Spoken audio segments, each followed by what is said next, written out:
시편 119편 137절에서 144절입니다. 오늘 주의 말씀은 심히 순수하나이다 이 부분입니다. 140절 말씀. 이 구절 암송해 놓으셔야 될 말씀이에요. 같이 읽겠습니다. 주의 말씀은 심히 순수함으로 주의 종이 그것을 사랑하나이다. 주의 말씀은 심히 순수하나이다.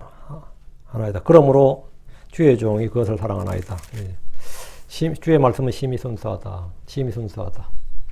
잠깐 기도하고 시작합니다.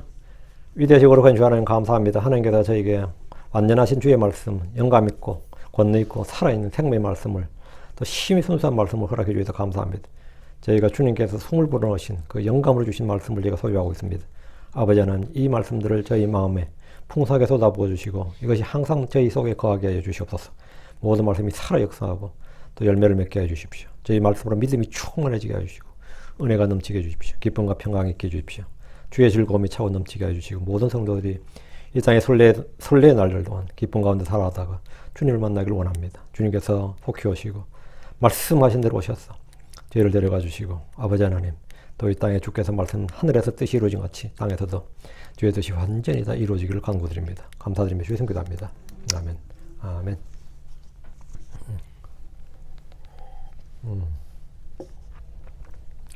예, 오늘 시편 119편은 18번째 글자입니다.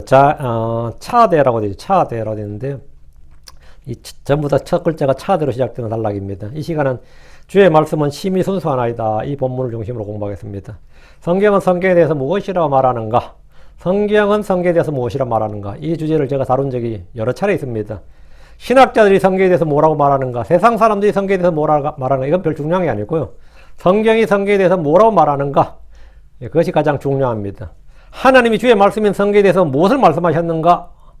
성경은 모든 성경 기록들이 하나님의 영감으로 주어진 것이라고 말합니다. 성경이 그렇게 말한다고요.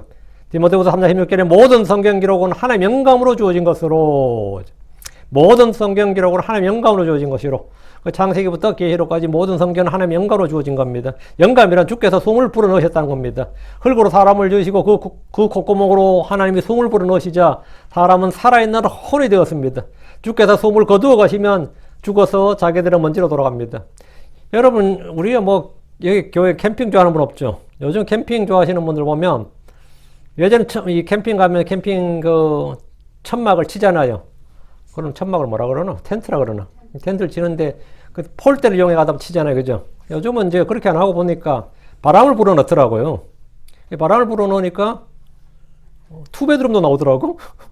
굉장히 순식간에.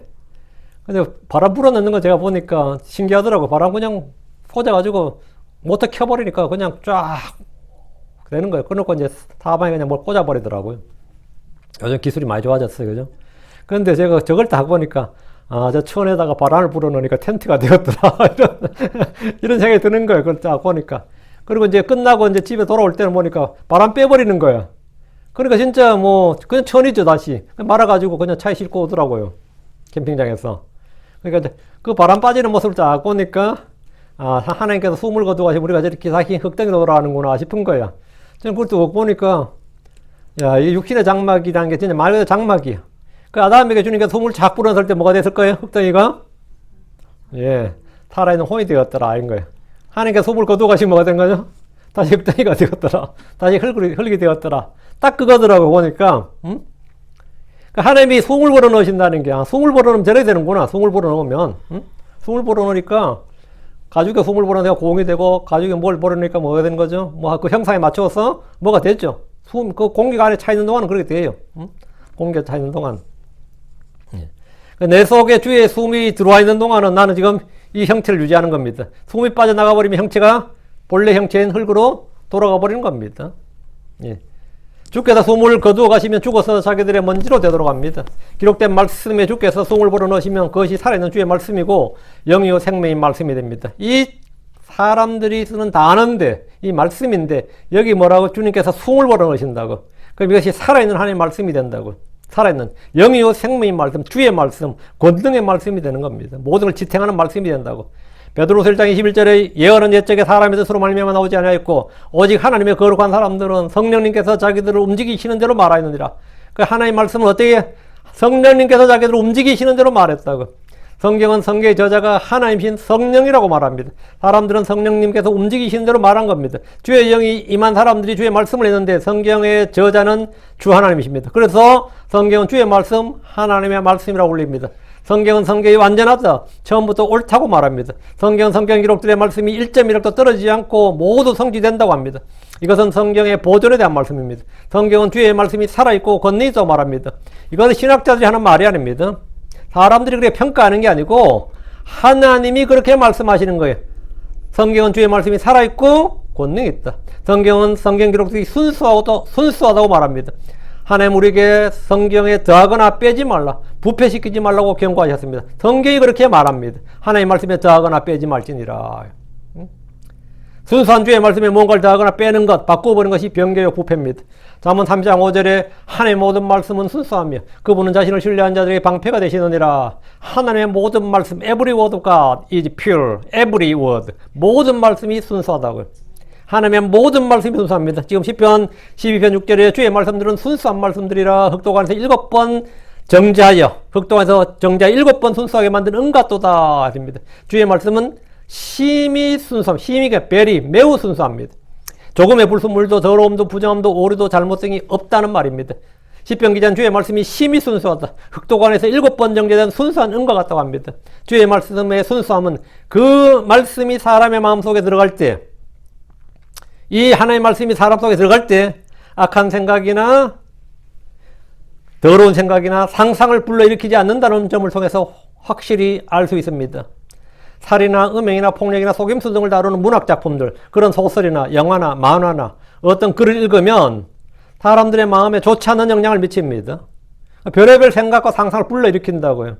여러분이 뭐 신문에 나오는 어떤 걸 읽어도 맞죠. 그냥 짧은 기사를 읽어도 그놈이 그건 구제를 어떻게 지었지? 궁금하네. 좀 더 취재를 좀 상세하게 안 하고 뭐 이렇게 얼버무려 놨냐? 응? 그렇죠? 누가 사기를 쳤다는데 읽어보면 뭐가 좀 더 상세하게 적지. 그럼 뭐가 되는 거죠?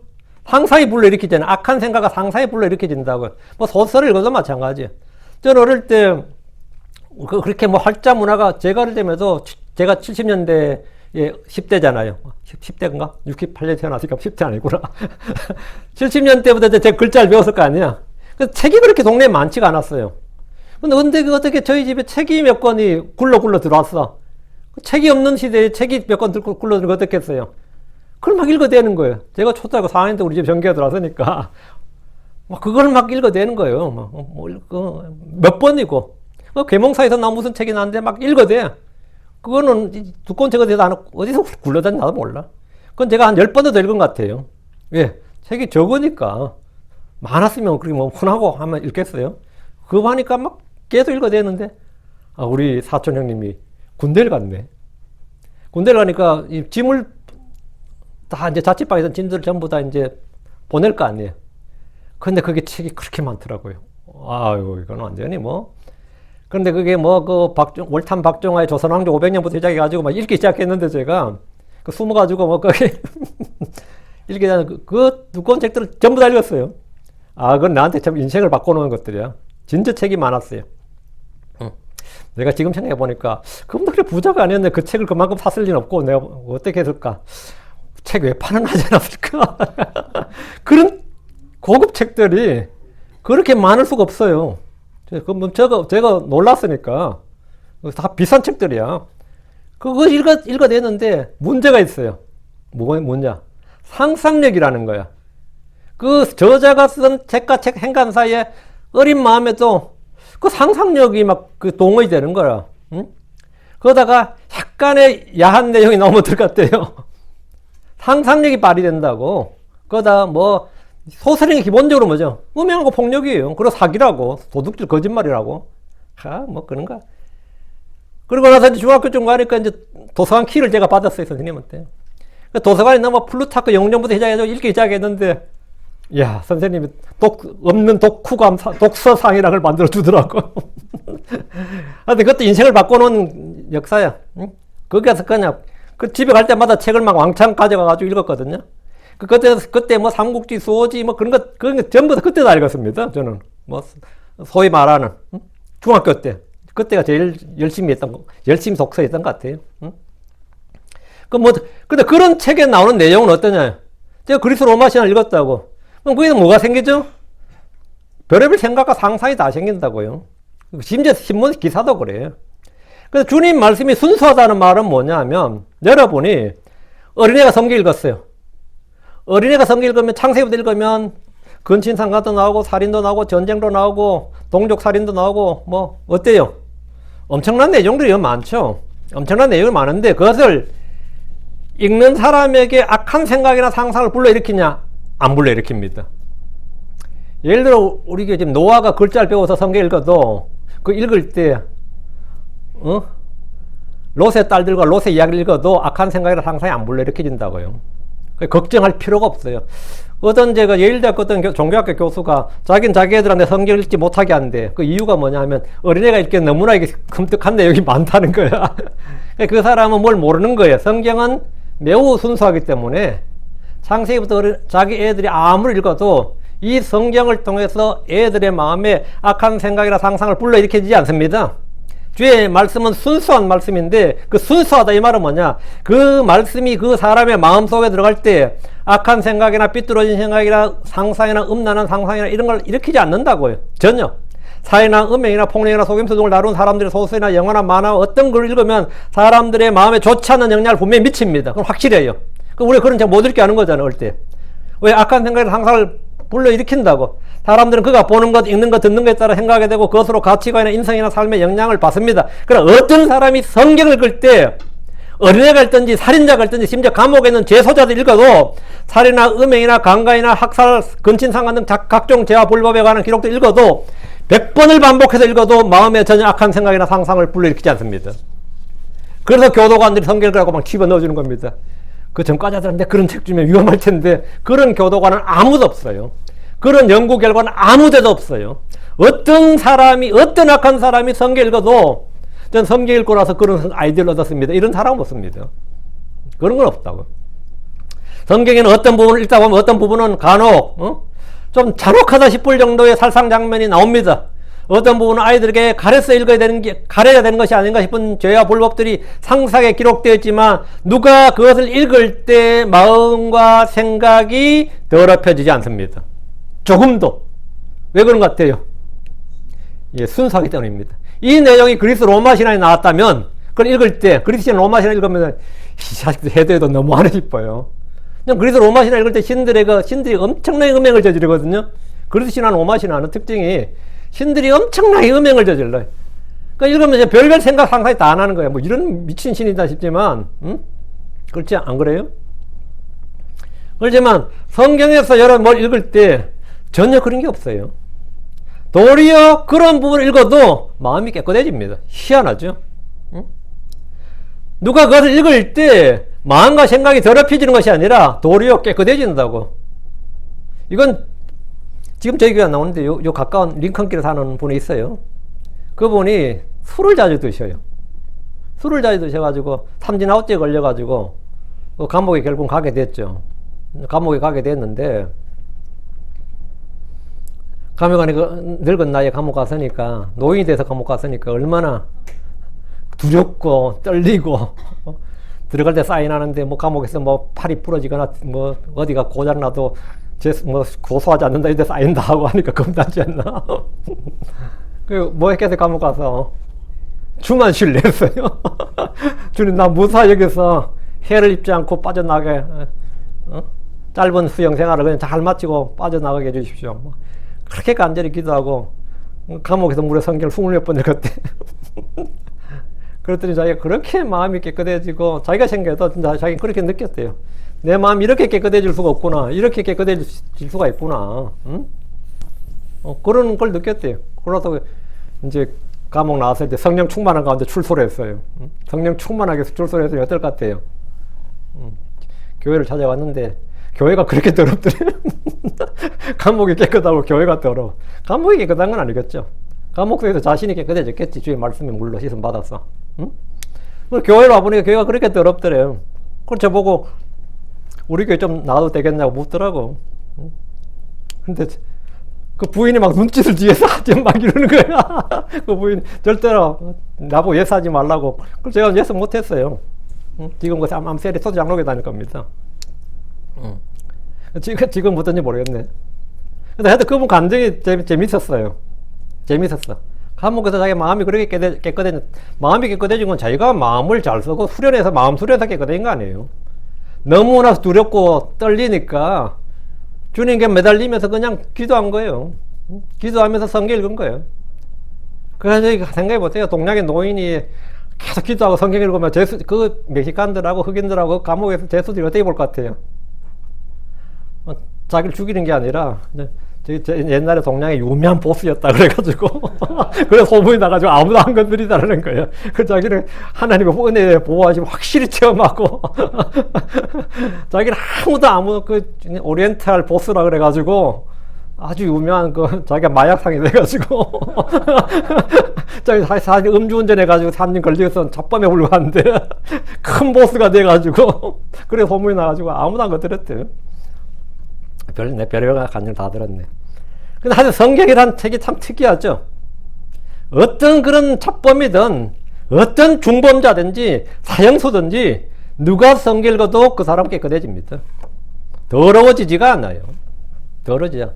근데 막 소설을 그렇게 읽으면 더러워집니다. 소설 읽으면. 왜 더러워지지 않고 깨끗해지느냐? 주의 말씀이 심히 순수하기 때문입니다. 이 주의 말씀은 심히 순수하다. 이게 뭔지 알겠죠? 주의 말씀은 심히 순수하다고. 절대적으로 순수하다 이 말입니다. 절대적으로 순수하다. 응? 베전서 2장 2절에 새로 태어난 아기들로서 순수한 말씀의 저지를 사모할지니 이것은 너희가 그것으로 말미암아 자라게 하려 함이니라. 순수한 말씀의 저지를 사모할지니 이것은 너희가 그것으로 말미암아 자라나게 하려 함이라. 순수한 말씀.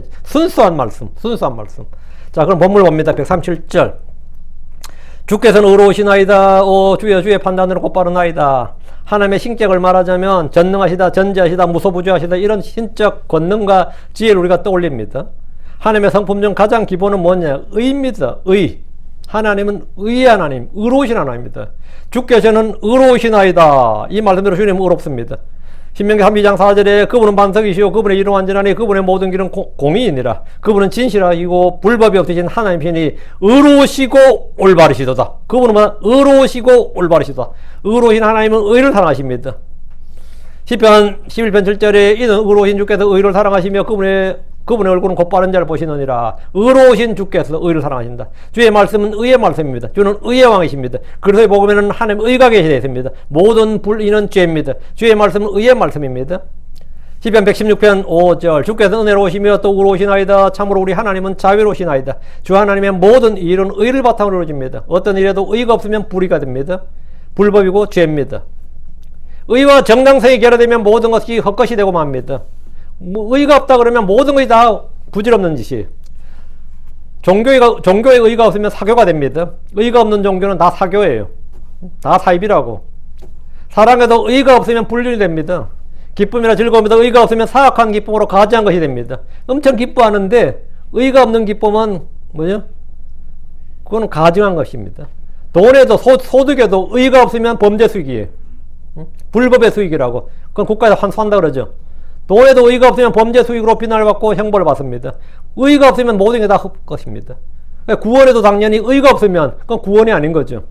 의가 기초라고. 의가 모든 데 뿌리입니다. 의가 모든 데 뿌리예요. 교육에도 의가 없으면 의가 없는 교육이 뭐죠? 범죄자를 양산하는 겁니다. 의가 바탕이 된 그런 인텔리전트, 그런 의가 바탕이 된 그런 애들이 교육을 받아서 사회에 나와야지 뭘 해도 괜찮지. 의가 없어요. 그냥 머리 좋은 뭡니까? 사기꾼만 양성하는 거예요. 범죄자들 양성하는 거라고.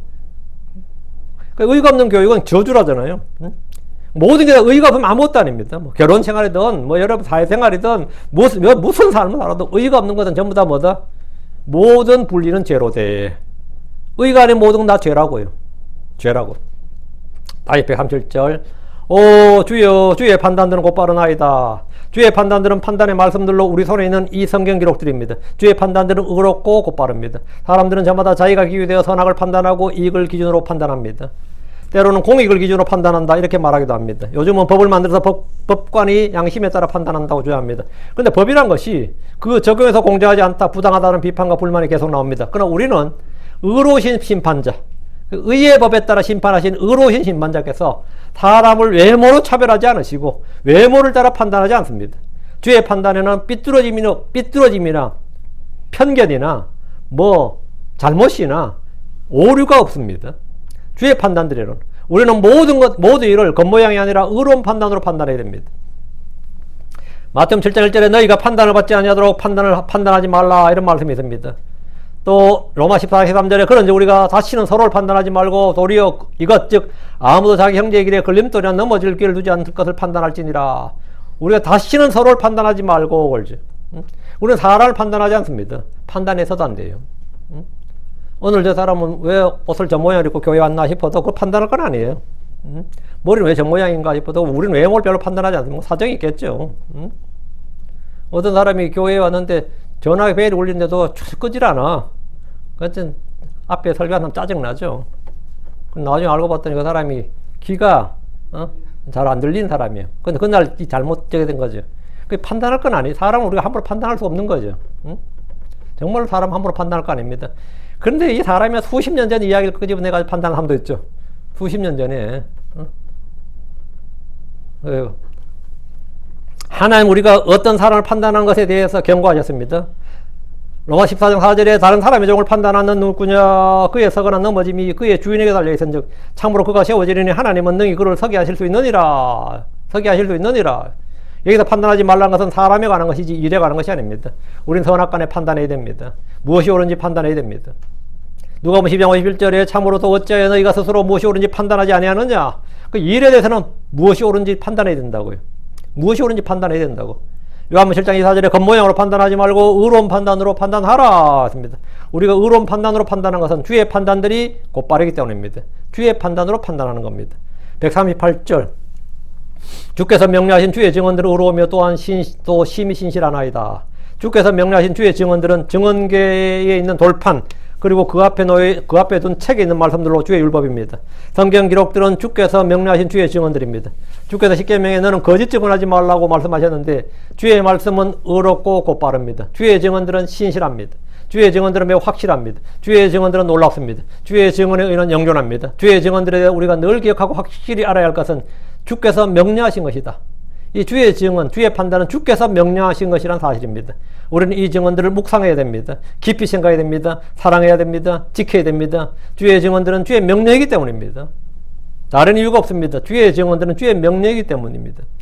시편 119편 86절에 모든 주의 명령들은 신실하나이다. 또 계시록 20장 26절에 이 말씀들은 신실하고 참되도다. 주의 모든 명령들은 신실하고 주의 증언들은 신실하고 주의 말씀들은 신실하고 참되다. 이런데 주의 말씀들은 신실한 말씀이다. 디모데전서 1장 15절에 이것은 신실한 말이요 온전히 받아들이 합당하니 이것은 신실한 말이요. 그리스도의 복음은 신실한 말이다 이거예요. 응? 디모데전서 4장 9절에 이것은 신실한 말이요 온전히 받아들이 합당한 말이오다. 또 디모데후서 2장 11절에도 그것은 신실한 말이오다. 우리가 그분과 함께 죽었으면 또한 그분과 함께 살리라. 여러분 계속 faithful saying 신실한 말이라고 나오죠. 신실한 말. 주의 말씀은 거짓이었고 왜곡된 것이 없습니다. 주의 말씀은 오류가 없고 헛된 것이 없습니다. 주의 말씀은 신실하고 순수합니다. 디도 3장 8절 이것은 신실한 말이오다. 원하건대 너는 확고하게 이것들을 단언하라. 신실한 말이다. 신실한 말이니까 확고하게 단언하라. 뭐 그렇게 확실하게 말합니까? 그리고 100% 개런티라고 말해요. 그래서 단언하라. 왜요? 이거 신실한 말이기 때문입니다. 성경 기록들에 대한 성경적인 믿음이 없다면 성도들의 모든 믿음은 뿌리가 없는 나무나 기초가 무너진 집과 같게 됩니다. 신실하다는 말은 뭐냐? 첫째, 믿을 수 있다는 거죠. 신실하다 뜻은 믿을 수 있다, 믿을 가치가 있다. trustworthy. 이거 뭐야? 믿을 가치가 있다 이 말이에요. 주의 말씀 우리가 굳게 신뢰할 수 있는 반석과 같습니다. 둘째, 신실하다는 것은 약속의 성취를 보증한다는 겁니다. 약속의 성취를 보증한다. 약속이나 말이 깨진다면 그것은 신실하다고 할 수 없습니다. 신실한 말이라는 것은 어떤 경우에도 100% 그 말씀대로 성취되고 이루어진다는 뜻입니다. 셋째, 신실하다는 것은 정확하고 충실하다는 겁니다. 정확하고 충실하다. 어떤 서류나 논문, 보고, 기사 등을 우리가 신실하다, faithful 하면 뭐냐면 사실에 정확히 부합한다, 일치한다는 거예요. 사본은 원본과 정확히 일치해야 신실하다고 합니다. 마찬가지로 우리가 가지고 있는 이 말씀은 주 하나님 입에서 나온 그 말씀, 원본 그 자체와 정확히 일치해야 신실하다고 할 수 있습니다. 근데 예를 들어 이 서류가 위조가 됐을 수도 있어요. 이런 뭐죠? 그건 신실한 게 아니죠. 그 약간 위초가 되었을 수도 있어요. 그러면 그는 서로 가치가 완전 다 떨어져 버립니다. 그렇죠. 근데 우리가 가진 이 말씀이 최초의 원본 하나님이 처음에 주신 그 말씀과 정확히 일치해야 뭐가 되는 거죠? 신실한 말씀이지. 그 사도 바울이 쓴 글이 하나님께서 주신 그 영감으로 주신 그 말씀과 정확히 일치해야 되지. 우리가 가진 성경이 신실한 말씀이라는 것은 정확히 일치한다 이거예요. 정확히 일치한다. 원본과 정확히 일치한다. 정확히 일치해야 신실하다고 할 수 있습니다. 시편에서 이 정언들은 심히 신실하다고 한 것은 원본과 정확히 일치한다. 주님의 뜻과 주님의 그 계획과 주님께서 그 내뱉은 주님께서 하신 그 말씀과 정확히 일치한다. 오늘 많은 성도들이 번역본의 한계를 말하면서 최초 원본 외에 어떻게 오류가 없다고 주장하냐.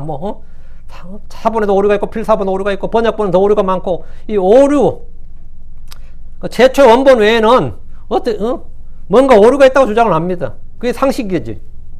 이들은 이 성경이 신실한 주의 말씀이라는 사실을 잘 알지 못하고 믿지 못하는 겁니다. 여러분의 손에 있는 이 성경은 주의 말씀입니다. 그것은 신실한 말씀입니다. 139절. 우리는 킹제임스 성경을 이 손에 딱 잡고 있다. 이것은 뭐냐? 최초 원문과 동일한 주의 말씀을 갖고 있다. 이 말이에요. 139절. 내 열심히 나를 소멸시켰나이다. 이는 내 원수들이 주의 말씀들을 잊었기 때문입니다. 내 열심히 나를 소멸시켰다고 할 때 내 열심이 지를 이거는 엘리야가 주를 위해 보인 주의 질투, 예후가 보여준 열심과 같은 겁니다. 11개 10장 16절에 말하기를 나와 함께 가서 주를 위한 내 열심을 보라 했습니다. 이 뭔 말이에요? 예후가 사마리아로 달려가서 주께서 엘리야에게 하신 말씀대로 사마리아에서 아합에게 남아있던 모든 자를 죽이면서 마침내 그를 멸했습니다. 주의 열심은 불탄 열정, 주님 한 분만을 위한 사랑으로, 사랑은 죽음같이 강하고 질투는 무덤같이 잔인하니 그것의 수천 극히 맹렬한 불꽃을 지는 불붙은 수친이라. 이 말씀. 사랑은 죽음같이 강하고 질투는 무덤같이 잔인하다. 어제 개혁하고 한킹 음부같이 잔인하다 이랬는데 음부가 아니고 무덤입니다. 무덤. 그리고 그것의 수천 할 때 그것은 뭐냐 하면 질투의 수천 극히 맹렬한 불꽃을 지는 불붙은 수친이라 이 말입니다. 그런 열성과 열심을 말하는데 나를 소멸시켰나이다 이 말은 힘의 고갈과 소진을 말합니다. 요즘 말로 하면 번아웃 됐다 이 말이죠. 자신의 힘과 에너지를 모두 소진시킬 정도로 열심으로 주를 섬겼고 주를 위해 수고했다는 말입니다. 다시 139절. 이는 내 원수들이 주의 말씀을 잊었기 때문입니다. 시편 기자는 다른 사람들의 영적 상태에도 매우 민감합니다. 여기서 잊었다 이 말할 때 잊었다 이 말은 기억력의 문제가 아닙니다.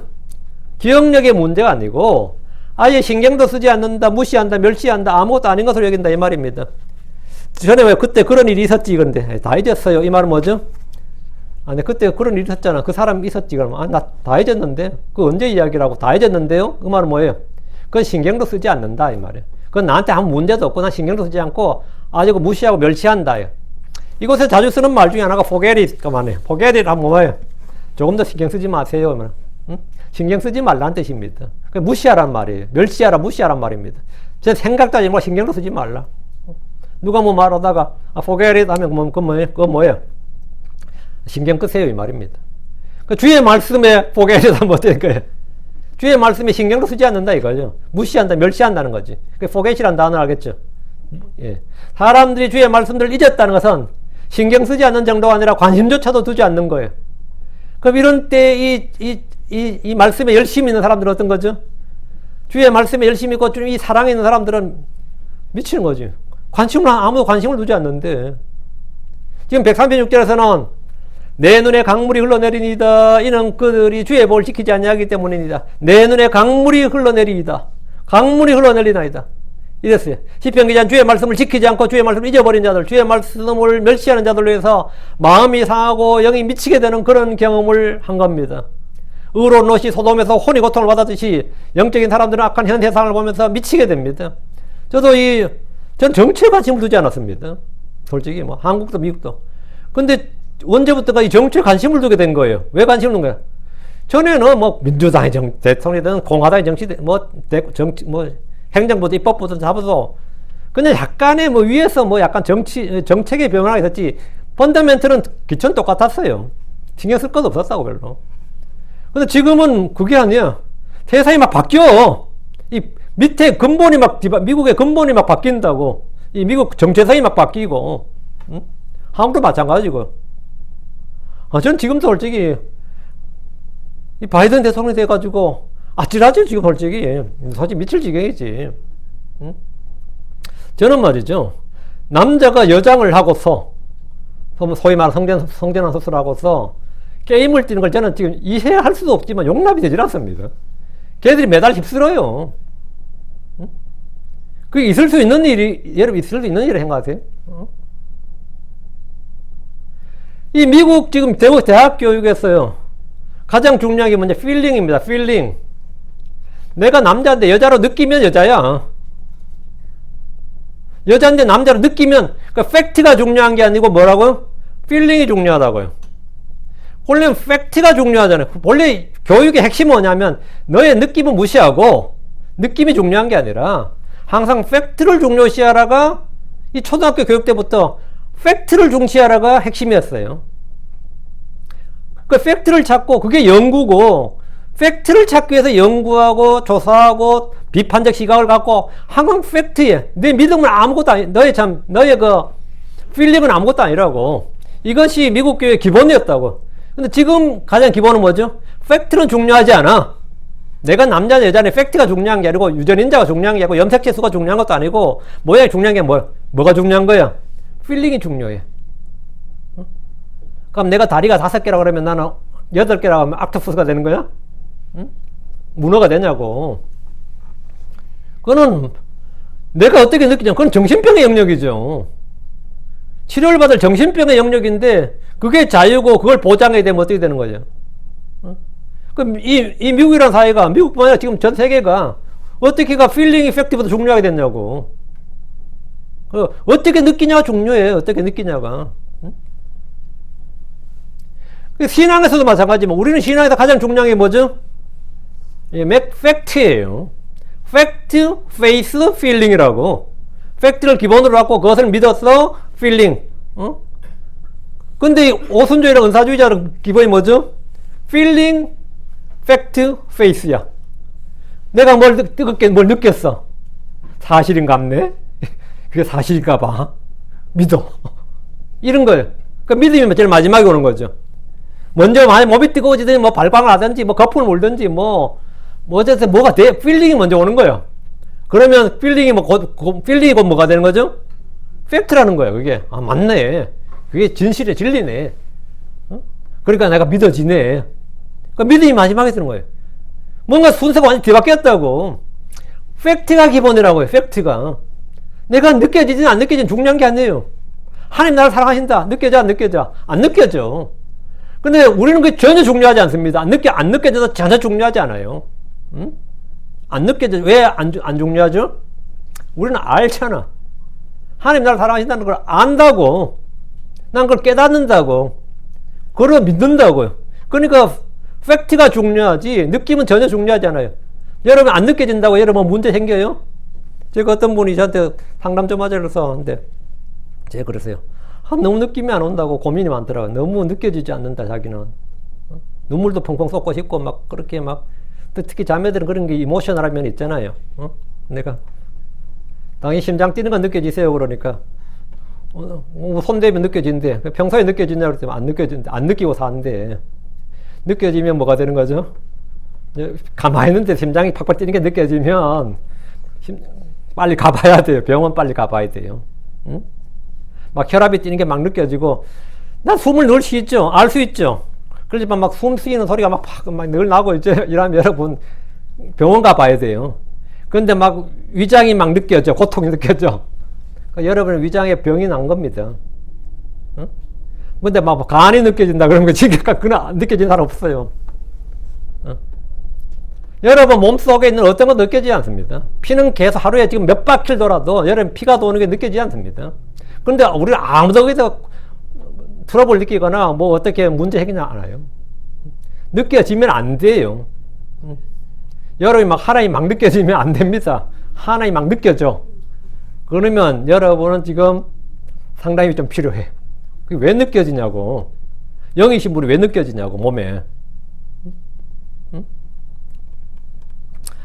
그냥 아는 거지. 근데 지금 이 시대는 느낌이 최고예요. 내가 그렇게 느낀다는데 뭐. 뭐 미친 짓이죠. 이 사실을 멸시하고 진리를 멸시한다고. 주의 말씀을 멸시한 사람들의 결말이 뭐냐. 이사야 55장 24절. 그러므로 불이 지푸라기를 삼키는 같이 불꽃이 결을 태우는 같이 그들의 뿌리가 썩고 그들의 꽃이 먼지처럼 날리리니 이는 그들이 만군의 주의 법을 버리고 이스라엘의 거룩하신 이의 말씀을 멸시하였기 때문이니라. 그들이 주의 법을 버리고 이스라엘의 거룩하신 이의 말씀을 멸시하였기 때문이다. 왜 불이 지푸라기를 삼키는 같이 불꽃이 결을 태우는 같이 그들의 뿌리가 썩고 그들의 꽃이 먼지처럼 날리느냐? 왜 그러느냐? 간단합니다. 주의 법을 버리고 주의 말씀을 멸시했기 때문이다. 주의 법을 버리고 그분의 말씀을 멸시하는 이들로 인해 내 혼이 상하고 내가 소멸된다는 것은 지금 거리에서 설교를 해보거나 여러분이 전도지를 몇 장 돌려보면 금방 체험할 수 있습니다. 전도지를 받는 횟수가요, 해마다 여러분 피부에 체감적으로 느껴요.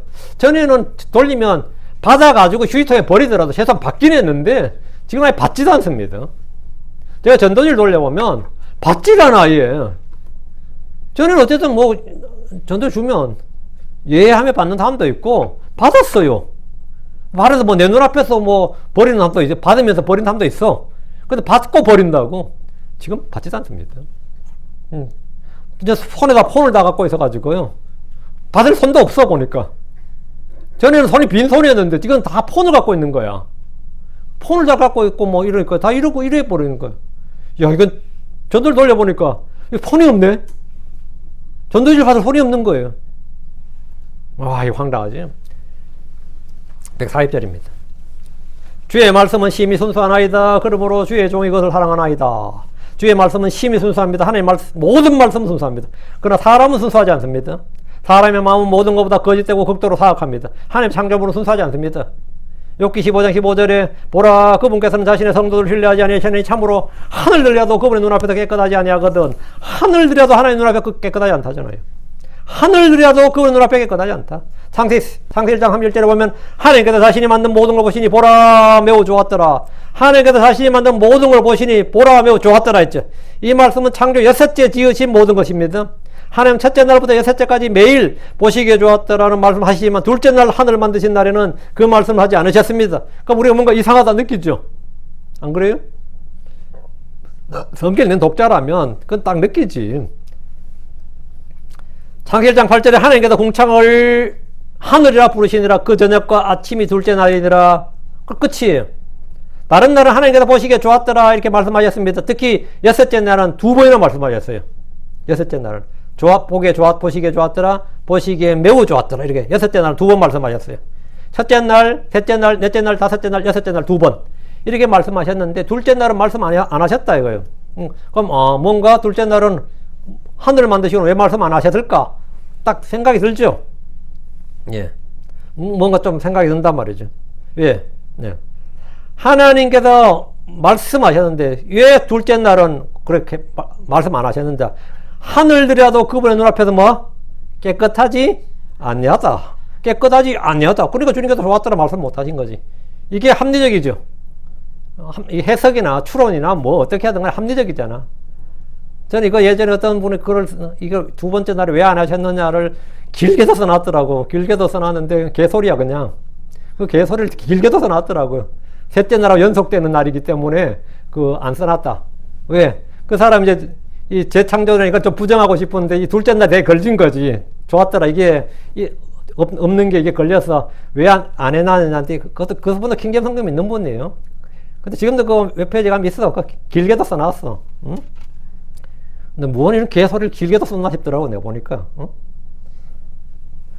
왜 안 쓰냐? 간단합니다. 하나님께서 하늘이 깨끗하지 않았기 때문이에요. 둘째 하늘은 악한 영들의 처소있기 때문입니다. 간단합니다. 하나님께서 만드신 사람은 하나님은 처음에 사람을 곧바르게 만드셨습니다. 그러나 사람은 범죄하고 부패했습니다. 그룹들 중에 하나는 타락했습니다. 천사들 중에도 범죄한 천사들이 있습니다.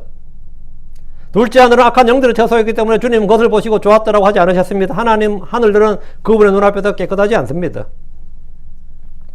심지어 달과 별들을 보시면서 그것이 순수하지 않다고 하셨습니다. 욥기 25장 5절에 해와 달 심지어 달을 바라보아도 그것이 빛을 내지 않으며 참으로 별들도 그분의 눈앞에서 순수하지 아니하거늘. 별들도 순수하지 않다. 이게 뭔 말 같아요?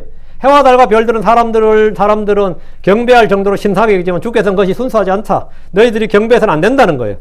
하늘의 별들은 천사들을 걷는 말입니다. 성경에서 별들 하면 천사들이죠. 예. 천사들이고 별들이다. 7별들 하면 7천사라고요. 구원받은 성도들로 공창의 별들과 같다고 했습니다. 그런데 그 별들도 주의 눈앞에서 깨끗하지 않다고 합니다. 욥기 4장 18절 보라 그분은 자신의 종들을 신뢰하지 아니하시며 자신의 천사들을 어리석음으로 인해 꾸짖으시거늘. 주님은 자신의 종들을 신뢰하지 않고 성도들을 신뢰하지 않고 자신의 천사들을 어리석음으로 인해 꾸짖으신다. 주께서는 그분의 성도들은 물론이고 그분의 천사들을 어리석다 꾸짖으시는 분입니다. 그럼 주의 말씀은 순수하다. 이 말씀이 100% 주의 말씀으로 사람의 생각이나 사상이나 전통이나 종교나 철학이나 세상의 어떤 것도 첨가되지 않았다. 100% 순수한 거예요. 뭔가 사람의 아이디어나 철학이나 종교가 끼어들었다. 뭔가 약간이라도 들어갔다. 그러면 부패예요. 그건 순수하지 않는 거예요. 어떤 이들은 모세가 율법을 만들었다. 이집트에서 배운 것과 당시 수메르 문명과 메소포타미아의 각종 신화들과 설화들을 조합해서 이 모세오경이 만들어졌다. 모세가 그렇게 썼다고 주장을 합니다. 성경 고대로부터 내려온 종교와 전통과 철학의 조합이 아니라 주 하나님의 계시, 주 하나님의 영감으로 주신 말씀입니다. 주의 말씀이 순수하다는 것은 그 말씀이 악이나 더러움이나 오류나 왜곡이나 비뚤어진 것이 전혀 없다는 겁니다. 100% 주의 영감, 100% 이 말씀은 100% 주님이 주신 말씀이다 이거예요. 그래서 주의 말씀들은 순수한 말씀들, 매우 순수하니라. 주의 명령은 순수하여 눈을 밝게 합니다. 시편 19편 8절에 주의 법규들을 올바르며 마음을 기쁘게 하고 주의 명령은 순수하여 눈을 밝게 하는도다. 이 눈은 지각의 눈, 영적 지각의 눈입니다. 주의 말씀들은 순수하여 그것들을 신뢰한 자에게 방패가 됩니다. 140편 그러므로 주의 종이 그것을 사랑하나이다. 주의 말씀이 순수하기에 그것을 사랑한다고 하는데 이 고백은 여러 차례 했습니다. 시편 119편 91절에도 오 내가 주의 법을 얼마나 사랑하는지요 그 법이 온종일 나의 묵상에 대하나이다. 얼마나 사랑하는지요. 주의 종이 그걸 사랑한다고, 주의 법을 사랑한다고요. 주의 말씀을 사랑한다고. 주의 법을 많은 노량물보다 더 기뻐하고 정금보다 귀히 여기고 수천의 금은보다 더 낫다고 했습니다. 그게 빈말이 아니에요. 172절에 주의 입의 법이 내게는 수천의 금은보다 더 나으니이다. 주의 입의 법이 내게는 수천의 금은보다 더 나으니이다. 이 말씀을 사모하여 헐떡이고 말씀을 꿀보다 더 달게 여긴다는 등의 말씀이 모두 주의 말씀에 대한 사랑의 표현이고 믿음의 고백입니다. 계시로 주어진 주의 말씀을 통해 우리는 주를 알게 되고 그분의 신격과 권능과 지혜의 말씀, 지혜와 명체를 얻게 됩니다. 알게 됩니다. 앞으로 주께서 행하실 일도 알게 되고 전에 주님이 하셨던 일도 알게 되고 보게 됩니다. 말씀이란 주의 말씀이란 빛이 없었다면 우리는 지금도 어둠 속에서 헤매고 있을 겁니다. 주의 말씀은 곧바르고 옳고 완전하고 순수합니다. 주의 말씀이 내 안에 들어왔을 때 가장 놀라운 변화가 뭐냐? 사망에 대한 두려움이 싹 사라졌어요. 사망에 대한 두려움이 싹 사라졌어요. 여러분은 어때요? 예. 저한테 가장 크게 직접적으로 와닿는 거는 저는 굉장히 허무감이 많았어요. 이 어린 마음부터 이게 왜 그렇게 허무하고 공허한지 마음속이 그렇게 허해. 배는 불러도 마음은 허하네. 아무리 먹어도 먹는 거 배는 불러도 마음은 허한 거예요. 갈증이 그렇게 심하고 허하고 그래 공허하더라고요. 근데 말씀의 빛이 딱 들어오고 나서부터 그 공허가 싹 사라진 거예요. 지금 저는 공허한 적이 없어요. 그 말씀의 빛이 들어오나 지금까지요. 뭐 일이 안 풀린 일도 많고 뭐 때때로 되지 않는 것도 많고 뭐 짜증나고 불편한 일도 있지만 최소한 마음속에 뭐가 없는 거예요. 공허함이 없어요. 그 공허를 메꾸기 위해서 제가 헤맨 적이 없습니다. 저는 굉장히 힘들었어요. 어떻게든 그 마음을 좀 채워보려고 그 독서도 사실은 뭐 내가 창문을 사랑해서 독서한 게 아닙니다. 그 마음의 공허함을 채우기 위해서였지. 마음의 공허함을 좀 채워볼까 싶어서 어떤 사람은 뭐 책을 읽는 사람이 있고 어떤 사람은 쾌락을 쫓는 사람이 있고 어떤 사람은 그렇게 열심히 일을 하는 사람이 있고 그 마음을 채우고 그렇게 쎄빠지게 번 돈 남은데 씀으로써 또 이 자기 만족을 찾는 사람이 있어요. 그 만족함을 얻는다. 만족할 때 그 족이 뭐예요? 공허를 채우는 작업이야. 마음을 채우는데 채워져요 안 채워져요? 그래도 그게 어느 정도 위로는 되겠지만은 그렇게 해도 어느 정도 위로는 되죠. 근데 이 말씀의 빛이 딱 들어오고 나서 내 마음보다 크신 주님이 딱 들어오고 나서부터는 마음에 공허함이 없어요. 그건 지금 현재도 공허하지 않아. 내가 가지고 있는 나의 소유를 다 잃어버려도 뭐 자식을 잃어버리고 뭐 예를 들어 뭐 뭐 다 잃어버려. 건강을 잃어버리고, 뭐, 욥처럼 뭐 다 잃어버려도 치자. 어? 다 잃어버려도 되자. 그래도 왜 공허하지 않을 것 같아. 예. 그 사람이 독해서가 아니고, 내 마음을 채우시는 주님이 계신 거예요. 이걸 이해하시겠어요? 여러분 마음 속에 공허함이 있으면 말이죠. 허무함, 공허함, 뭐 하여튼 뭔가의 그 결핍이 있잖아요. 그 결핍이 있으면 그걸 채우려는 건 본능입니다. 근데 그거는 뭐 욕할 건 아니에요. 결핍을 채우려고 하는 본능이라고. 근데 내 결핍을 진짜 채워주는 게 뭐냐는 거예요. 돈 아닙니다. 야망도 아니고 권력도 아니고 뭐 자식들 잘 되고 그 채워줄 거 아닙니다. 아니에요. 나의 결핍을 채워주는 유일한 내 부족을 채워주는 내가 부족함이 없도다 할 때 그 허무와 공허함을 채워주는 내 마음의 빈자리 그걸 채워주는 유일한 한 가지 뭐라고? 하나님이에요. 주님만이 날 채울 수 있습니다. 주의 말씀만이 날 채워요. 그거 있으면 괜찮아. 그래 좀 불편하더라도 난 그래 공허함은 없는데 내 마음속에 난 공허함은 별로 없어요. 그걸 언제부터 그랬냐면 그게 진짜 나한테 엄청난 표적이었다는 생각을 해요. 지금도. 내 현실은 내가 지금 현재 느끼고, 내가 현재 삶에서 현재 체험하는 게 뭐냐면, 그거 가장 큰 변화 중에 하나단 말이지. 공허함이 없다는 거. 그리고 죽음에 대한 두려움이 없다는 거. 그래가지고, 언제든지 죽어도 상관없을 뿐만 아니라 뭐, 기쁨으로, 이렇게, 얼마나 이 사생관이 딱 정립됐다는 거. 이 두 가지면에서 저는 진짜 복 터진 거예요. 이것만 해도 저는 정말 복 터졌어요. 내가 너무 복이 터져서 그런지 요즘 자꾸 나를 괴롭히려는 놈들이 좀 있어. 이 자식들도 내 말대로 이걸 전공하라 그래 또 안 한다 그러고 이걸 하도 안 하고 뭐 말을 안 들어 대체. 이것들이 대체 왜 아빠 말을 왜 이렇게 안 듣는 거야. 그래가지고 왜 나를 이렇게 괴롭히는 거야. 이번에 오면 좀 말해야지. 근데 말 듣겠나 싶어. 말 듣겠나. 이걸 전공하라 그러는데 별로 뭐 딴소리 해야 되고 하면. 근데 그건 뭐 사실 사소한 거죠. 그런 것들은 사소한 거지. 마누리 말 안 듣는 거 이런 건 사소한 거지. 그런 거 뭐. 요거는 뭐 아주 뭐 문제 아니지. 진짜 근본적인 문제 해결된 거 아니에요. 사망이 해결됐다. 내 마음의 공허함이 해결됐다. 뭘 더 바래? 주의 말씀은 순수하다. 이 말씀만 빛이 없었다면 상상할 수 없는 거예요. 주의 말씀은 곧바르고 옳고 완전하고 순수합니다. 주의 말씀은 살아있고 권능이 있습니다. 그것을 읽는 자에게 복을 줍니다. 힘을 줘요. 위로를 줍니다. 생명을 줍니다. 진정한 만족을 줍니다. 여러분이 지금 예수를 믿고 이 교회 나오는데 나한테 행복도 없고 복도 없고 만족도 없고 내 인생 망가 같고 막 그렇다면 여러분 지금 심각한 거예요. 세상 내가 가진 거 아무것도 없어도 나는 뭐 마음속에 내가 충만함이 있어야 돼. 응? 충만함이. 난 부족함이 없다고. 그 부족함이 없다는 말이 뭐 돈이 부족하지 않다 이런 게 아니에요. 내가 부족함이 없다는 건 내 마음이 꽉 채워졌다고. 주님으로 나는 채워졌다고. 동의합니까? 오케이. 141절. 어거지라는 것 같은데. 141절. 나는 작고 멸시를 당하나이다. 이게 현실입니다. 나는 작고 멸시를 당하나이다. 이게 현실이에요. 그래도 나는 주의 훈계를 잊지 아니하나이다. 나는 작고 멸시를 당하나이다. 이것은 우리의 현실의 모습입니다. 작다는 것은 성경에서 나는 작다, 나는 작은 자다 할 때 작다는 것은 신분이나 지위나 처지나 힘이나 외모에 관련된 말입니다. 성경에서 큰 사람, 큰 자라고 하면 부와 권력을 가진 사람, 지위와 신분이 높은 사람들을 말합니다. 저는 너무나 보잘것없는 사람입니다. 무지렁이지. 저는 제가 뭔가 된 줄로 알았지만 말씀의 빛이 내 안에 들어왔을 때 나는 그냥 죄인일 뿐이고 내 안에 아무것도 선한 것이 거하지 않는 줄을 알았습니다. 스스로 자신이 뭔가 된 줄로 아는 사람이라면 그는 자기를 속이는 자고 자신을 가장 모르는 자입니다. 우리는 아무것도 아닌 자들이고 작은 자입니다. 사도 바울은 자신이 모든 사도들 중에서 가장 작은 자라고 했습니다. 고린도서 15장 5절에 나는 사도들 중에서 가장 작은 자니라. 나는 사도들 중에서 가장 작은 자니라. 사도들 중에서 제일 작은 자다. 뭐 그럴 수 있죠. 바울은 사도들 중에서만 가장 작은 자가 아니라 모든 성도들 중에서 가장 작은 자보다 더 작은 자라고 했습니다. 에베소 3장 8절에 그분께서 모든 성도들 중에서 가장 작은 자보다 더 작은 나에게 이 은혜를 주신 것은 헤아릴 수 없는 그리스도의 부양을 내가 이방인들 가운데 선포하게 하고 여러분 모든 성도들 중에서 가장 작은 자보다 더 작은 자라는 거예요. 응? 바울은 그냥 사도들 중에서 작은 자가 아니라는 거예요. 가장 작은 자다 이게. 성도들 중에서 가장 작은 자라고 바울은 이 죽기 전 감옥에서 쓴 그의 편지에서 이렇게 말했어요. 응?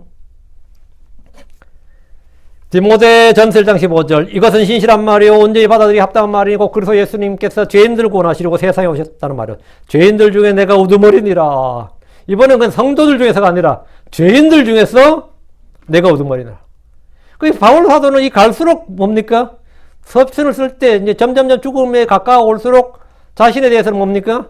갈수록 낮아지는 거지. 나는 작고 멸실당한 정도가 어느 정도였냐면 뭐 바울은 전염병 같은 자고 세상을 뒤엎는 자고 세상을 뒤엎는 자만 트러블 메이커다 이 말입니다. 전염병 같은 자는 패스트 같은 자다 이거야. 대상에 찌꺼기 갖고 오물 갖고 이런 거죠. 뭐 우리나라 사람 표현하면 쓰레기 같은 인간 뭐 이런 말 있죠. 그게 그거야. 응? 성도들이 성숙하면 성숙할수록 점점 더 작아지는 걸 볼 수 있습니다. 이것이 겸손입니다. 다른 사람을 더 낮게 여기고 자신을 더 낮추기 때문입니다.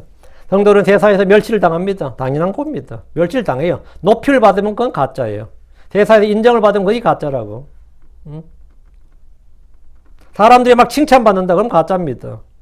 멸시를 당합니다. 성도는 세상의 오물이고 전염병 같은 자로 취급을 받습니다. 성도들이 이 세상에서 멸실당하고 다가올 세상에서 영광을 받습니다. 이 땅에서 고난을 받고 저 하늘에서 영광을 받습니다. 141절 그럼에도 나는 주의 훈계를 잊지 아니하나이다. 내가 자꾸 멸실당하든 말든 내가 병들고 죽고 뭐 약하고 뭐 없는 사람으로 찌질하게 살든 말든 그럼에도 나는 주의 훈계를 잊지 아니하나이다. 나는 자꾸 멸실당하지만 그럼에도 나는 주의 훈계를 잊지 않겠다는 거예요. 내가 힘들고 어렵고 무시를 받고 핍박을 받고 고난과 시험을 당하더라도 아무래도 인정받지 못할지라도 나는 주의 훈계를 잊지 않겠다는 겁니다. 병들고 아프더라도 늙어 힘이 없더라도 나는 주의 훈계를 잊지 않는다는 겁니다. 이것은 믿음의 결단으로 선한 일입니다.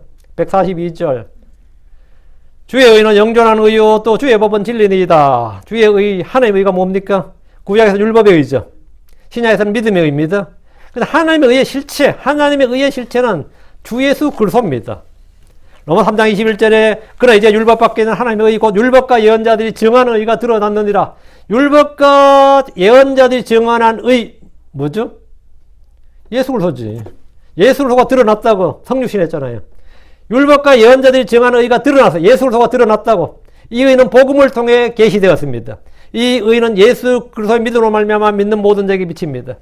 그러다 로마 3장 22절에 그것은 곧 예수 그리스도의 믿음으로 말미암아 모든 자에게 미치고 믿는 모든 자에게 임하는 하나님의 의니 거기에는 차별이 없느니라. 유대인들은 자기의 율법의 의를 세우려고 했을 뿐 아니라 하나님의 의신 예수 그리스도를 알지 못하고 무시했습니다. 멸시했습니다. 복종하지 않았습니다.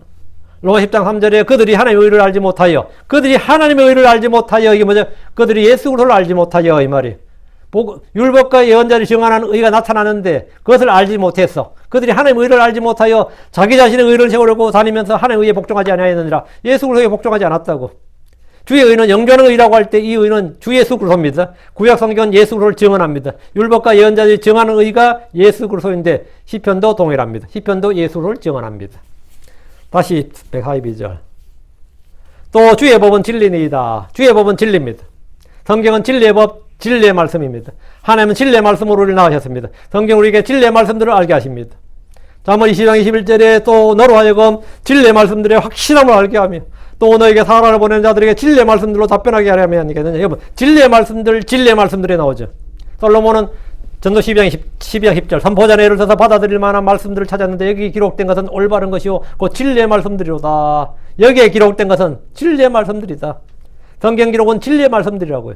주께서 다니엘에게 그러나 내가 진리의 성경 기록에 적힌 것을 내게 보여주리니 내가 진리의 성경 기록에 주께서는 진리의 성경 기록 이 성경을 진리의 성경 기록으로 말씀하셨습니다. 요한복음 17장 11절에 주께서 아버지의 진리로 그들을 거룩히 구별하옵소서. 아버지의 말씀은 진리니이다. 아버지의 진리로 그들을 거룩히 구별하옵소서. 한국 사람들은 성경이라는 단어보다 성서란 단어를 쓰길 좋아해요. 뭐 성서침례교회, 대한성서공회, 뭐 성서에서는 말 쓰죠. 아주 저도 뭐 교회 다닐 때는 성서란 말이 더 익숙했던 것 같고 킹제임 성경 때부터 제가 성서 대신 성경이란 말을 썼어요. 성서는 서자가 책 서자죠. 거룩한 책이 홀리북이니까 단어 자체는 틀린 말이 아닌데 성서가 세이크리드 북이라고 그래가지고 이제 성경하고 틀린 게 여러분이 불경이라 그래요. 불서라 그래요. 불경이라 그래요. 경이 서보다 약간 높아요. 그 의미가. 예를 들어 사서 삼경이라 그러죠. 그 사서는 논어명자 중용대학이 네 권을 사서라 그럽니다. 유교에서는. 그 네 권이 가장 중요한 책이죠, 그게. 그 사서지만 삼경은 그보다 좀 높습니다. 시경, 서경, 역경이라 그래서. 그 시경, 서경, 역경은 사서, 삼경. 논어보다도 시경, 서경, 역경이 위에요. 그걸 삼경이라 그럽니다. 그 삼경이 더 중요한 책이에요. 그 공자도 역경, 역경이 이제 주역입니다. 역경은 그렇게 두껍지 않은 책입니다. 근데 역경을 뭐 얼마나 많이 읽었던지 그 가죽끈이 3번 떨어졌다 해서 위편 3절 그러거든요. 그게 공자에 나온 말인데 위편 3절 가죽끈이 3번 떨어질도록 읽었는데 이제 공자가 나이가 들어 죽어버렸지. 그건 죽기 전에 한탄한 게 이제 내가 몇 번만 좀 더 살아서 몇 번만 더 읽으면 깨달을 수 있을 것 같은데 그 자기 죽기 전에 못 깨달았다 이 말이야. 그 주역을. 근데 지금 한국에도 뭐 주역은 그냥 점쟁이도 있으면 책이야. 하여튼 그렇다 그런 책이 있는데 그 어쨌든 그거를 경이라 불러. 역경이라 그럽니다. 그 논어 공자도 꼭 깨닫지 못한 책이란 말이야. 그 수준이 뭐라고요? 서보다 위야. 그러니까 이제 성서가 성경이 된 거예요. 진리의 성서들의 아닙니다. 진리의 성경인데 킹제임스 성경이 홀리 북이 아니라 홀리 스크립처를 쓰였습니다. 스크립트라는 건 뭐냐? 기록한 거죠. 그래서 이 성경이 말이 더 맞는 말입니다. 성서보다. 성경 홀리북이라 안 돼 있고 전부 다 홀리 스크립처로 돼 있거든요. 성경 기록들, 진리의 성경 기록들에 이랬죠. 내가 진리의 성경 기록에 적힌 것을 내게 보여주리니 이랬거든. 주께서 우리 주님께서 표현을 개인에 똑같이 그렇게 돼 있어요. 진리의 기록들이라고 기록경자거든요. 주께서는 성경을 진리의 성경 기록이라고 말했다 이거예요. 그리고 요한복음 17장 17절에 아버지의 진리로 그들을 거룩히 구별하옵소서. 아버지의 말씀은 뭐다? 진리니이다. 오케이. 주의 말씀은 진리입니다. 143절. 공경과 고통이 나를 붙잡았나이다. 이거 뭐죠? 현실이죠. 공경과 고통이 나를 붙잡았나이다. 이거는 현실이에요. 요거는 아까 하고 나오는 나는 자꾸 멸실당하나이다 같은 겁니다. 141절하고. 그럼에도 주의 명령들은 나의 큰 즐거움이니다. 그럼에도 주의 명령들은 나의 큰 즐거움이다. 이것은 주의 성도들이 이 땅에서 겪는 현실입니다. 공경과 고통이 나를 붙잡았나이다. 주의 법을 진리로 믿고 주의 공경을 잊지 않고 사는 사람들에게 닥치는 것이 공경과 고통, 시험과 근심입니다. 그러나 우리는 낙심하지 않습니다. 불평하지 않습니다. 믿음에서 떠나 뒤로 물러나지 않고 길에서 벗어나지 않습니다. 이런 일들이 우리를 위해 훨씬 더 뛰어나고 영원한 영광의 무거운 것을 이루기 때문입니다. 하나님의 뜻대로 행한다. 고난을 받는 것은 주의 뜻이기 때문입니다. 공경과 고통이 나를 붙잡았다는 것은 나의 잘못이나 죄로 인해 받는 고난이 아니라 의로 인해 주 예수님의 이름으로 인해 말씀으로 인해 받는 시험입니다. 성경은 베드로 4장 12절에 사랑한 자들아 너희를 알전하려고는 불같은 시련에 관하여 같이 이상한 일이 너희에게 일어난 같이 이상하게 여기지 말라. 불같은 시련이 온다. 그것은 뭐를 이상하게 여기지 말라고요. 요한일 3장 13절에 내 형제들아 세상이 너희를 미워하거든 이상하게 여기지 말라. 그건 이상한 일이 아닌 거예요. 이상하게 여기지 말라는 거죠. 이상한 일이 아니란 거죠. 그건 당연하고 정상적인 일이라 이거예요. 공경과 고통이 나를 붙잡았다. 고난이 시험이 그건 뭐 이상한 일이 아니다 이 말이에요. 그건 정상이다 이거예요. 주를 사랑한 자들에게는 지극히 정상적인 일입니다. 공경과 고통이 나를 붙잡았나이다. 오케이. 그렇죠. 그리고 나는 자꾸 멸시를 당하나이다. 그것도 크리스천이면 당연한 겁니다. 광신자다. 기독교 원리주의자다. 근본주의자다. 난 그게 칭찬으로 들려요. 누가 나를 오히려 제가 제일 큰 모욕이 뭔지 아세요? 누가 제 설교를 듣고 나서 누구 설교가 비슷하던데 그럼 저렇게 굉장히 모욕감을 느껴. 비슷은 무슨 비슷이야. 그럼 진짜 짜증이 나요. 이 기가 먹었나 내가 미쳤나 싶어. 그냥 설교가 누구하고 비슷한데 그러면 진짜 왕짜증이야. 어떻게 비슷하냐고. 그건 이태리 요리하고 독일 영국 요리가 비슷하다는 말과 같은 거지. 그게 어떻게 비슷할 수가 있어? 그거 미국 영국 속담도 있어요. 우리 할머니가 바퀴를 든다고 그 사람이 자전거가 되냐 그런 말이 있거든요. 그들이 설교한다고 그거하고 어찌 알고까 결을 비교. 저는 그래요. 이것도 자뻑인가? 저는 그래요. 다시 143절. 그럼에도 주의 명령들은 나의 큰 즐거움이니이다. 그럼에도 주의 명령들은 현실에서 겪는 여러 가지 공경과 고통에도 주의 명령들은 뭐다? 나의 기쁨이고 즐거움입니다. 주의 말씀에서 오는 힘과 소망과 생명과 자유와 기쁨이 있기 때문입니다. 주의 명령들, 주의 법은 나를 속박하고 짓누른 짐이 아니라 기쁨과 즐거움을 주는 원천입니다. 내가 고난을 받든 멸시를 당하든 공경과 고통이 나를 붙잡든 질병이 나를 붙잡든 뭐 별의별 일이 다 닥치더라도 주의 명령들은 나의 큰 즐거움이라잖아요. 나는 세상이 주는 즐거움은 누려본 적이 없는지 몰라도 주님이 주시는 즐거움은 있다고요. 주님 주는 즐거움이 있다고. 주의 명령들이 즐거움이면 고난 중에도 기뻐하고 즐거워할 수 있습니다. 항상 기뻐하라는 말씀대로 넘치는 기쁨으로 즐거워할 수 있습니다. 주의 법, 주의 명령, 주의 말씀이 주는 기쁨과 즐거움은 성령의 열매고 주께서 우리에게 주신 것으로 세상이 빼앗아가지는 못하는 겁니다. 응? 너희들이 아무리 그렇게 해도 내 안에 이 즐거움을 빼앗아갈 수 없다. 응? 그래서 그 힘든 와중에서도 그래서 감옥에 붙잡혀 사슬에 묶인 바울이 먼저 찬송가 부르고 뭐 그러잖아요. 찬양을 하고 그러잖아요. 그게 왜 그런 것 같아요? 마음에 세상이 알지 못하는 기쁨이 있다. 나는 세상이 알지 못하는 양식이 있고 세상이 알지 못하는 평안이 있고 세상이 주지 못하는 위로가 있고 하여튼 소스가 다른 뭐가 있는데 그 원천, 그 생명의 원천, 생수의 샘이고 생수의 근원, 그 근원이 어디에? 당연히 예수 그리스도입니다. 예수님이. 내가 예수를 깊이 생각하면 여러분 예수를 생각할 수 있는 나는 여러분은 뭐가 있다? 항상 원천이 있는 거예요. 그것도 여러분 밖에 있는 게 아니라 여러분 속에 있습니다. 여러분 속에. 그 내 밖에 있는 걸 다 빼앗아가도 나는 뭐가 문제 없는 거예요? 부족함이 없는 겁니다. 내 속에 있다고, 내 속에. 내 속에 생수의 샘이 있고, 내 속에 생수의 강이 있고, 내 속에 보화가 있고, 내 속에 있다고. 내 속에. 예. 이거 배자매님 밖에 아멘이 없어. 이거. 전부 다 아멘이. 144절입니다. 주의 증언들의 의는 영존하오니 내게 지각을 주소서 그리하시면 내가 살리이다. 142절에는 주의 의는 영존한 의라고 했는데 여기서 주의 말씀, 주의 증언들의 의는 영존하다 그랬죠. 예. 주의 의가 영존한 의고 또 주의 증언들의 의는 영존하다. 같은 거다 말이에요. 주의 증언들의 의란 주의 의의 말씀, 의의 복을 말합니다. 하나님의 말씀은 의롭습니다. 주의 명령은 의롭고 거룩합니다. 주의 증언들의 의는 영존하다는 것은 그 가치가 변하지 않고 영원히 지속된다는 겁니다. 복음의 말씀은 하나님의 의가 믿음에서 믿음까지 이렇게까지 계시되어 있습니다. 내게 지각을 주소서 그리하시면 내가 살리이다. 주의 말씀을 듣고도 깨닫지 못하면 그 말씀이 내게 효력 있게 일하지 못합니다. 깨닫지 못한 말씀은 소화되지 않는 음식이나 죽지 않는 열매와 같습니다. 땅에 뿌려진 씨가 계속해서 그대로 있으면 그냥 땅 속에 보관한 꼴에 불과합니다. 주의 말씀들을 들어도 마음에서 믿음과 결합하고 깨닫지 못하면 나는 멸망하는 짐승과 같습니다. 시편 92편 6절에 짐승 같은 사람 알지 못하며 또 어리석은 자도 이것을 깨닫지 못하나이다. 주님께서 제자들에게 여러 번 책망하신 일이 있습니다. 주님이 뭘 주로 책망하신 것 같아요? 주님이 책망한 게 뭐 너희가 왜 이렇게 게으르냐, 일을 못하느냐, 능력이 없느냐, 지혜가 없느냐, 이 무식한 놈들아, 불황무식한 놈들아, 뭐 이런 건 없어요. 인격의 기초가 안 갖추어져 있다느니 뭐 이런 것도 있죠. 사회적 적이 없다든지 이런 그 주님의 책망은 성경 어디도 없습니다. 여러분 소복음들 어디를 읽어도 그런 건 없어요. 응? 주님이 제자들 꾸짖는 장면은 딱 두 가지밖에 없어요.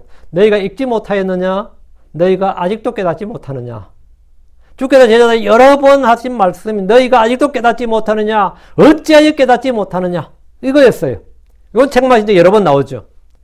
마음에 불신이 있으면 말씀을 들어도 깨닫지 못합니다. 성령의 인도를 받지 않고 육신을 따르면 깨닫지 못합니다. 주 예수 그리스도를 믿지 않으면 깨달을 수가 없습니다. 주께서 지혜와 계시형을 주시고 내게 깨달음을 주시도록 기도해야 됩니다. 깨닫지 못하는 것은 주님이 책망하신 거단 말이죠. 그러나 내게 지각을 주소서, 내게 명철을 주소서, 내게 지혜를 주소서, 이런 걸 기도를 해야 되는 거예요. 응? 너희 중에 누가 지혜가 부족하거든 후히 주시고 꾸짖지 않으시 하나님께 뭐? 구하라. 그리하면 주시리라. 주님은 주신다고 약속을 하셨어요. 주님께서는 지혜를 구하면 지혜를 주시고 지각을 구하면 지각을 주신다. 가르쳐 달라면 가르쳐 주시고 당연히 내게 믿음을 주소서란 말씀보다 더 중요한 간구 기도가 뭐냐? 내게 명철을 주소서, 내게 지혜를 주소서예요. 말씀을 들어도 깨닫지 못하면 마귀가 그 말씀을 빼앗아가 버립니다. 마태복음 14장 9절에 내가 깨닫지 못하는 말씀을 빼앗아가 버린다잖아요. 깨달은 말씀은 빼앗기질 않습니다. 깨달은 말씀 빼앗기질 않아요. 깨달은 말씀은 모두 자라서 열매를 맺습니다. 그리하시면 깨닫게 내게 지각을 주소서 그리하시면 내가 살리이다. 이것이 뭐죠? 하나님 입에서 나오는 모든 말씀으로 사느니라 이거예요. 하나님 입에서 나오는 모든 말씀으로 사느니라. 내게 지각을 주소서 그리하시면 내가 하나님 입에서 나오는 모든 말씀으로 살리이다. 그리하시면 내가 살리이다. 이 말씀은 깨달은 말씀을 근거로 믿음으로 산다. 성령을 따라 산다. 그 말씀으로 산다는 거예요. 주의 말씀을 듣고 깨달으면 그 말씀이 내게 양식이 음료가 되며 그 말씀이 믿음의 방패가 되고 성령의 검이 되고 여러분 속에서 타오르는 등불이 되고 빛이 되고 그 여러분의 모든 게 된 거야. 그 내가 부족한 것이 없나이다. 부족한 것이 없나이다. 이게 되는 거죠. 내게 충만함, 만족함이 있습니다.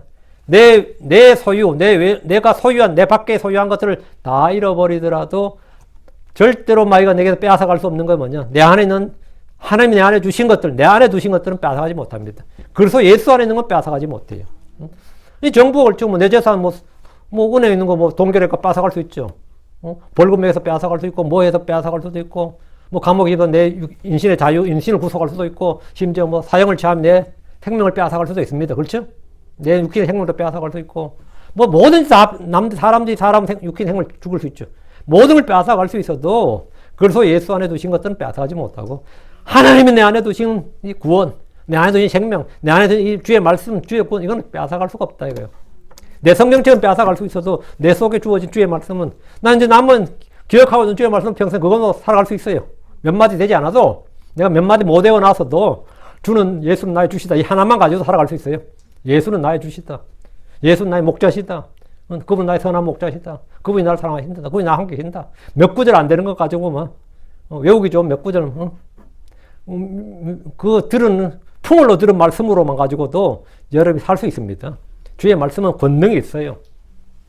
그 말씀은 여러분 속에 살아서 역사합니다. 내가 그걸 읊조리고 생각하고 그 말씀 붙들고 있으면 그 말씀이 여러분 움직이고 여러분을 그리하면 내가 살리다. 여러분이 살아납니다. 되살아나요.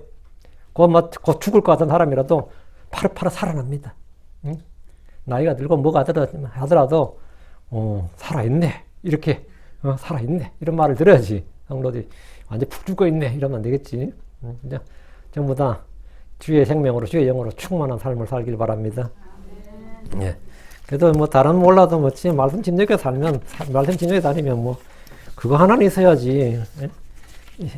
이 교회에서 다른 거 못 해줘도 그거 하나는 내가 갖고 있다. 그러면 여러분이 인생 성공한 거예요. 인생 성공한 거예요. 죽음에 대한 두려움이 사라지고 내 마음의 공허함만 사라져도 세상 살만해요. 그렇게 하는 거 아니에요. 망하고 찌들고 해도 괜찮아요. 나는 작고 멸실당하고 고난과 공고가 나를 붙들고 남들이 저 사람 살면 이렇게 평생 저럴까 싶어도 no problem. 그거는 아무것도 아니에요. 실은 그건 작은 일입니다. 그거는 다가올 세상에서 저 위에서 영원한 영광, 더 큰 보상, 유업의 저걸 이루는 거기 때문에 그냥 웰컴하고 자 기쁨으로 삽시다. 위대한 유골관 주 하나님 감사합니다. 하나님께서 은혜 주셔서 오늘 주의 말씀을 선포했습니다. 선포된 모든 말씀들이 성도들 안에 잘 전달되기를 원하고 모든 우리 믿음으로 마음에 잘 받고 하면 주님이 주시는 기쁨과 또 평안과 위로와 힘이 넘치게 해주시옵소서. 전능자 주 하나님 저희가 하나님의 말씀으로 저희가 빵으로 살 것이 아니라 하나님 위해서 하는 모든 말씀으로 살 것이라고 하셨는데 저희가 그 말씀으로 살게 하시고 그 말씀에 신뢰를 두고 그 말씀에 소망을 두고 그 말씀에 따라 살게 해주십시오. 아버지 하나님 우리가 그리스도 예수 안에 가지고 있는 그 영적인 부유함을 알게 해주십시오. 주님께서 저희 안에 두신 질글 속에 두신 부하 하나님의 권능이 우리에게서 나지 않고 거기서 난다고 했습니다. 하늘에서 난다고 했습니다. 아버지 하나님 그래서 저희가 공함이 없고 부족함이 없게 해주십시오. 결핍이 없게 해주시옵소서. 언제나 풍요함, 부유함이 넘치게 해주십시오. 힘이 넘치게 하시고 기쁨이 넘치게 하시고 평안이 넘치게 해주시고 위로가 넘치게 해주십시오. 은혜가 늘 넘치게 해주시옵소서. 저희 속사람, 아버지 저희 겉사람 날로 힘이 약해지고 아버지 하나님 정말 늙어갑니다. 저희가 그걸 하루하루 느낍니다. 그러나 아버지 저희 속사람도 날마다 새로워지고 점점 강건해지고 소망은 더욱 넘친 것도 저희가 잘 압니다. 사랑하는 아버지 하나님 주의 말씀에 근거해서 저희가 더욱더 굳건한 강건한 믿음 살아있는 믿음을 소유하게 해주십시오. 주의 성령께서 저희 속에서 이 일을 해주시길 원합니다. 감사드리며 주의 성기도합니다. 아멘. 아멘. 네.